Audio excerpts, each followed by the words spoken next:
When my youngest son Caleb was 16 years old, I took him backpacking in the mountains here in Colorado. He really didn't want to go. He had long hair, and it was that time in his life when he really would rather not be with his father. He certainly was a mama's boy, and he didn't want to be with me. Truth be known, I didn't really want to be with him either. But being in the wilderness with your father is a rite of passage in the Chambers family, so he was going to go. So I took him to the Sangre de Cristo Mountains, and we backpacked up to a large meadow on the side of a marble mountain. And I think it was the second night we were there. He was sitting on one end of a long gray log, and I was sitting on the other, and he was whittling on something.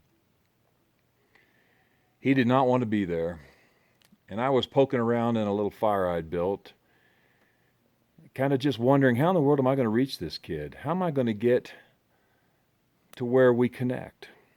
And I was kind of pouting about that and mumbling to myself and complaining to God, and all of a sudden I heard Caleb say in a loud whisper, "Hey, Dad, look at that." And I looked up, and across the meadow was a large cinnamon-colored bear just strolling down through our meadow as if he owned the place. Well, I jumped up, and by the time I got the lens cap off my camera, the bear was gone into the woods. But boy, our hearts were racing, our breath was short, the adrenaline was flowing.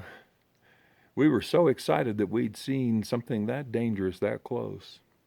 I sat down on the log and started poking around on the fire, and we were laughing and giggling. And I noticed something. He was no longer on the other end of the log. He was sitting right beside me on that log. And as I reflected on that, I thought, before the bear, Caleb didn't want to be with me. After the bear, he was sitting next to me. Before the bear, he was missing his mama, he was missing his girlfriend, he was missing his Xbox, he was missing his bed. He didn't want to be in the wilderness. He didn't want to be where he was. But after the bear, we laughed and giggled about that bear for a long time. Later on that night, we went to bed, and every time as we were in our sleeping bags, a twig snapped in the dark, we'd just squeal.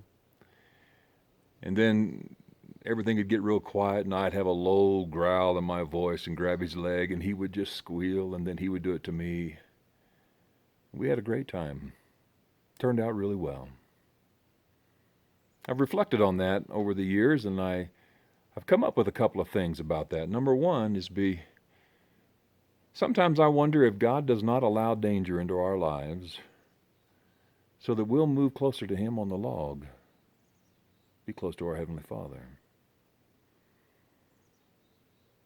And the other thing I wonder is if sometimes that danger comes into our life so that we'll be fully present where we are, not pining about and pouting about what we don't have.